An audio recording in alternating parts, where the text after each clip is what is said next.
Mr. Chomsky, welcome to the show. Glad to be with you. How dangerous do you think is Saddam Hussein? I think Saddam Hussein is a terrible threat to anyone who is within his reach. Fortunately, his reach is not very far. How far is it? Well, mostly his own population. He's considerably less, he's probably less of a threat than he was 2 years ago. The reason is much more intense surveillance and control and bombing and so on. He's surely far less of a threat than he was in, say, 1990, when he was the great friend and ally of George Bush I and Margaret Thatcher, who were providing him with the means, consciously, with the means for developing weapons of mass destruction, including biological and nuclear weapons. They didn't give him those, but they gave him the means to develop them knowingly. Do you believe he has those weapons today? Well, much less. It's much less likely than 12 years ago, when nobody seemed to care. In fact, they were helping him develop them. The inspection regime, which was far more effective than the bombing, incomparably more, did succeed in destroying a substantial amount of the facilities available. The estimates of the inspectors are on the order of 90 to 95%. There haven't been inspections for 4 years. The U.S. withdrew the inspectors in preparation for the bombing in 1998. That was a direct blow against the inspections regime, and also a gesture of extreme contempt against the United Nations. The bombing, as you may recall, was timed precisely for when the Security Council was meeting in emergency session to deal with the issue. It was certain that that would end the inspections, and it did. Since then, the U.S. has been trying to prevent the inspections from continuing. That continues as of this morning. And during this period, I presume that there's been some work on trying to reconstitute these weapons, maybe develop them further. But the only way to find out is to let inspectors back. Do you fear they would be used if there is going to be a war? The weapons of mass destruction? Well, if Saddam Hussein decides to commit suicide, yeah. In fact, the whole idea of the threat posed by Iraq, in the press it's constantly called the threat of Iraq. The reason it's called the threat of Iraq is because that's what the U.S. announced. And if the U.S. announced it, it becomes a fact, no matter what the facts are. And as I say, there certainly is a threat, but it's hard to think of a country that doesn't pose a threat. I mean, Israel certainly proposes a major threat. That's not my opinion, incidentally. That's the opinion of the head of Clinton's Strategic Command, the office in charge of nuclear weapons and their use, General Lee Butler, who described Israel's nuclear weapons as probably the greatest danger in the region, if only because they lead to proliferation by everyone else. Turkey imposes a great threat. In fact, it's constantly invading northern Iraq. It's a major threat to its own population and carried out huge atrocities in the late 90s, thanks to the fact that Clinton was pouring arms in. That the U.S. and Britain are a threat is not even in question. Iran is certainly a threat. In fact, Pakistan and India are such a threat that they are close to destroying one another. So yes, there are threats all over the place, and Saddam Hussein is one of them. Now that Saddam Hussein seemed to be letting the inspectors in again, what will be, do you think, Bush's next step? Well, he's already taken it. He said that we don't want the inspectors in. Didn't say it in those words, but they're going to find a way, and already have started to find a way, to impose conditions which will make it very difficult to send inspectors in. Colin Powell made that pretty clear at the United Nations. The U.S. basically doesn't want the inspectors in for the same reason that it removed Jose Bustani as the head of the biological weapons UN system for monitoring weapons, because he was on the verge of, claimed to have been on the verge of convincing Iraq to join the convention and to allow inspections. and the U.S. does not want that. It's going to remove the pretext for war. You think the U.S. will be able to prevent the inspections? Sure. How? Just the way that George Bush announced today, Friday. He already said, if there are going to be inspections on terms that we don't want, we'll veto it. So Mr. Blix will, according to you, never go to Iraq? I don't know. Depends whether whether the Bush administration follows on what it has just announced. It announced it very clearly. It said either you accept our conditions on the return of inspectors, and those conditions include, for example, an end to Saddam Hussein's human rights violations. I mean, that's about as likely as our being hit by lightning right now. So if that were a condition on other countries, you'd destroy the world. If there are going to be conditions like that, yeah, sure, then the inspections will not be able to resume. Why, according to you, is the Washington administration so anxious to fight the war? Because they want to run that region. And Saddam Hussein is a thorn in their sides. It has nothing to do with his crimes. That's a certainty. During the worst period of his crimes, the U.S. and Britain continued to support him very happily, along with others, France, Germany, Russia, and others. They claimed for a while it had to do with the war against Iran, but we know that that's not true, because it continued without change after the war was over. In fact, up to the day of the invasion of Kuwait, the Bush administration was providing Saddam Hussein with dual-use technology that could be applied to weapons production. Britain was a little slow on the draw, and they were still doing it a couple of days later. This was after the gassing of the Kurds, after the Anfal slaughters, after the use of chemical weapons in the Gulf. I mean, 99% of his major crimes had already been committed. Made no difference. The U.S. State Department, then George Shultz, who was the Colin Powell of the time, an image of a moderate, he ordered the State Department not to permit contacts with Iraqi dissidents. That continued even after the Gulf War, because it was offending their friend Saddam. A correspondent, happens to be a personal friend from ABC, the major U.S. television network, Middle East correspondent, he discovered biological weapons facilities in Iraq using commercial satellites and defectors, Iraqi defectors. ABC allowed him to present that on television. It was then they switched. I watched it. They immediately switched to Washington, where it was denied by the Pentagon. They said, "Oh, it's total nonsense. Saddam Hussein wouldn't be doing this." 2 years later, those very same facilities were bombed and used, because they were biological warfare facilities, and used as a demonstration of what a monster he was, but not when they were exposed. Then it was denied. And so it continues. So whatever the reason is, it's not his crimes, which were horrible, and he's still a monster like he was then. And people who were opposed to him then, like me, are still opposed to him, because we were opposed to the crimes, not the fact that he suddenly became an enemy. When he committed his first crime when he invaded Kuwait, and that was the crime of disobedience. He was told he could rectify borders but not take it over. And that's a real crime. You don't get away with disobedience. That's an opportunity for the U.S. to take over. September 11th gives an opportunity to regain control of the second major oil resources in the Middle East. That's important. If there is a war, what will be the consequences? Nobody knows. Donald Rumsfeld doesn't know. I don't know. U.S. intelligence doesn't know. Once you unleash the dogs of war, anything can happen. What could happen? Well, my own guess is, for what it's worth, not much, that the Hawks are probably correct.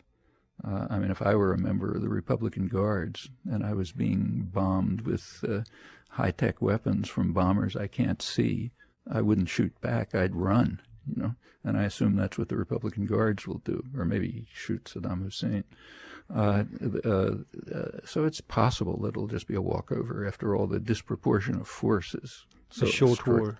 It's possible. I mean, you can't even call it a war. I mean, when the greatest superpower in the history of the world is confronting a third world country which wasn't much to begin with and has been devastated for 10 years. It's not a war. It's a massacre. So the question is what form the massacre will take place. Will they just collapse? What will be the effect in the region? Well, probably the local dictatorships will be able to control their own populations. Will there be unrest elsewhere? Probably not too much. So it's conceivable that the Hawks are exactly right, and they may move on to their next step, which will be Syria, Iran, and so on. The one effect will certainly be to embolden the most hawkish elements to continue. That's the effect of victory. One of the leading major figures in modern United States, in my opinion, the radical pacifist A.J. Muste, at the end of the Second World War, pointed out that the problem after a war is with the victors. They think they have been taught the lesson that violence pays, and who's going to teach them the lesson that it doesn't? What do you think should be done about the dictatorship of Saddam Hussein? Same thing I thought when he was committing his crimes. Should be overthrown by Iraqis, with our help. Do you see any such possibility today? Well, we've made it harder in the last 10 years. One of the effects of the sanctions, I think everyone agrees, has been to strengthen Saddam Hussein relative to the population and to devastate the population, undermining the possibility of insurrection and overthrow. But I think we don't have to continue doing that. In 1991, there was a chance to overthrow him. There was a big Shiite rebellion in the south. George Bush authorized Saddam to crush it with violence, which he did. Same thing happened in the north. Since then, there have been a couple of attempts. Didn't mean much, but it's going to be a problem that'll have to be, just like other dictatorships, have to be overthrown from within. Saddam Hussein is not very different from Suharto in Indonesia. His record's approximately as hideous. I was never in favor of invading Indonesia. It had to be overthrown from within. It was finally. Some people say the world hasn't time to wait for this opposition to develop. But why did the world have time to wait while Saddam Hussein, not only wait, but help Saddam Hussein while he was committing his worst crimes? That's U.S. propaganda. For the Iraqi people, yeah, it'd be great if he were overthrown. And the same, I can give a long list of others for whom that is also true. Right? Easy. I won't have to waste time on it. Yes, the world doesn't. What we should stop doing is supporting the atrocities which we're doing all over the world. To think that the world doesn't have time to wait for somebody we don't happen to like today is a joke. What could prevent Bush from going to war this time? Domestic and international opposition. What kind of opposition? Massive protests in the unimaginable circumstances that the European governments would stand up and oppose it publicly, even though they object to it. That would have an effect, and that can happen if their own populations are carry out enough agitation and protest. Same inside the United States. How do you view the European Union, the foreign policy of the European Union after September the 11th? It, as one would expect, supports their leader. Maybe some mild protests and objections. And their leader is Bush? Yeah, of course. What is Washington? Just take a look at the disproportion of force. Plus the fact that U.S. policies even are basically supported, at least by European elites. They operate for their benefit. Maybe not the population, but elite and powerful sectors, sure. I mean, the same groups that the Bush administration is committed to in the United States, sort of a narrow sector of corporate power, it's also committed to in Europe. What's your impression of Swedish foreign policy? Well, I know very little about Swedish foreign policy, but let me just make some guesses. Sweden is a major military producer for a small country, quite large. I presume that's not to defend Sweden against Finland. So presumably Sweden is exporting arms. So a natural question is, well, let's compare the recipients of Swedish arms. Let's take a look at their human rights records. That the results of that inquiry should be on the front pages of every newspaper regularly. And I can guess what it's going to be, but you tell me whether I'm right. It's not going to be very pretty. What's your guess? My guess is that there will be a good correlation between Swedish arms exports and human rights violations. It has been investigated for the United States, it's been investigated for England, and that's exactly what you find. And it would be interesting if Sweden were different, but that's for you to tell me. Our Prime Minister has been criticized by some, praised by others for strongly defending US actions after September the 11th. How much do you follow this? What do you think of it?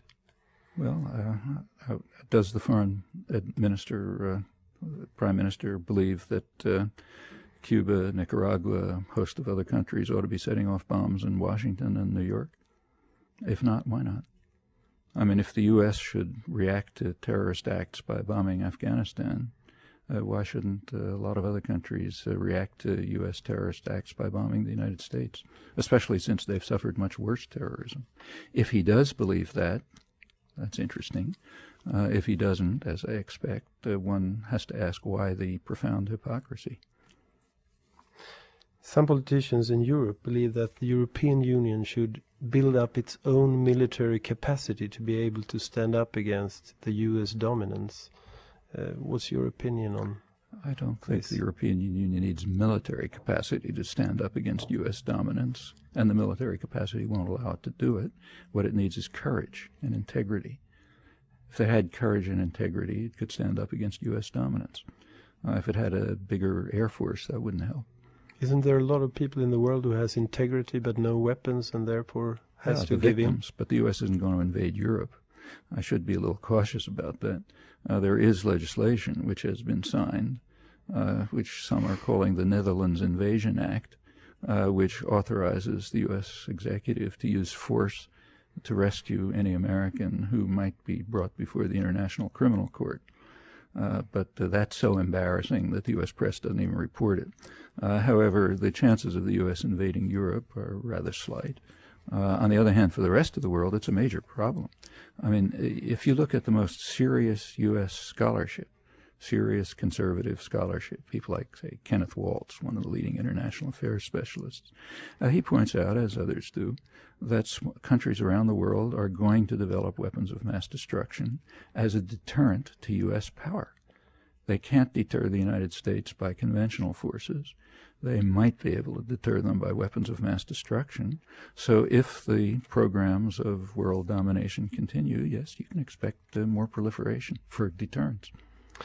After the terrorist attacks of September the 11th, some people feel that you're not just explaining these attacks, but in a way also justifying them. How do you respond to that? By saying it's a ridiculous lie. Anyone who's even minimally sane will try to explain the attacks. I mean, unless you want to intensify further attacks, you will try to find out what lies behind these. That's just elementary sanity.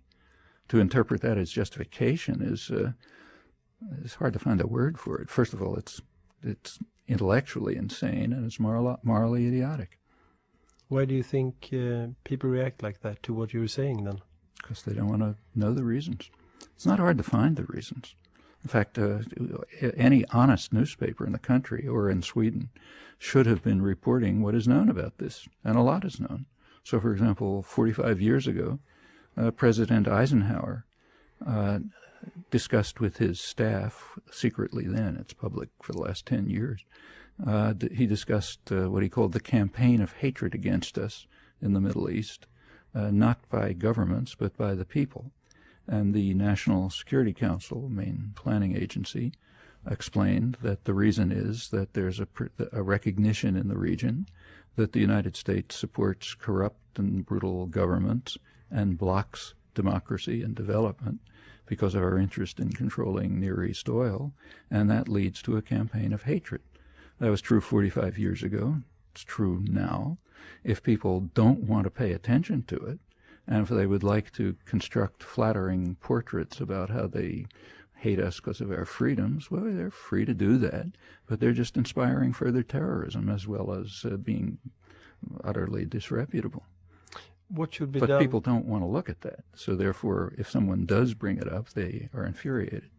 You seem to believe that bin Laden and the Al-Qaeda were responsible for the attacks. What should be done about them? Do you think? I believe it, but let's be aware that I'm like the FBI. I only believe it. As of a month ago, they reported that they didn't know it. They just assumed it. So yeah, that's right. What should be done about them? Yes, what should be done with other, it? Same as should be done with other criminals. Which means? When you have criminals, what you do is carry out criminal investigations, primarily using police forces. If you find who's a likely suspect, you apprehend them. If it's international, you use international force under UN authorization. When you apprehend them, you bring them to a fair court and an independent court. Actually, I'm just repeating what appeared in Foreign Affairs as a plausible way of dealing with this threat, and that's correct. There have been successes in that. So, for example, Germany has succeeded recently in breaking up a substantial Al-Qaeda-related terrorist wing by exactly these methods. That's the way you deal with terrorist threats. Now, of course, if anyone were to propose that that's what you should do for Washington's terrorist threats or Israel's terrorist threats or others, they'd be considered, probably sent to the Guantanamo prison camp. But if we believe in honesty, that's what we should say. But do you think bin Laden or some of his partners could be caught and punished without military means? That was just done in Germany. Not believe, we all know it.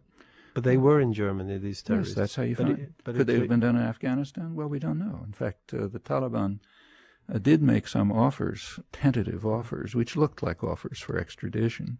Iran offered to accept them. The United States instantly blocked that, said we will not consider diplomatic measures. You're going to turn them over or we bomb you. Whether those offers were serious or not, we don't know. Incidentally, this also generalizes. There are major terrorists in the United States who've committed comparable crimes, who the U.S. won't extradite. I'm not talking about U.S. leaders now. I'm talking about people like Emmanuel Constant, who was the head of the terrorist forces in Haiti that were responsible for killing maybe 4,000 or 5,000 people. Haiti has repeatedly requested extradition. The U.S. doesn't even bother to refuse. They just dismiss it. Press doesn't even bother to report it. After all, he only killed 5,000 black people. Who cares about that? There are terrorists in Florida, major international terrorists involved in anti-Cuban terrorism for 40 years. These people ought to be extradited too. There is a lot of fuss around your person. This Sunday you'll be filling an arena that's normally used for large sport events for pop stars. How do you feel about making such a great stir? For years there have been overflow audiences all over the place, in Europe and South Asia, in the United States particularly, and so on. It's a reflection of the fact that a lot of people are concerned about these issues, as they should be. How do you feel personally about this? Nothing particular. I'm happy to join in as a participant in this, which is all I do. There'll be a rock band, and then there'll be you. Well, will you make the arena swing? I'll have to ask for earplugs when the rock band comes. It's the one thing I couldn't stand about the 60s was the noise and the lights. The fact that you're 74 doesn't seem to stop you. Not yet. Some people, like my wife, think it should, but my grandchildren are after me to stop. Mr. Chomsky, thank you for being my guest.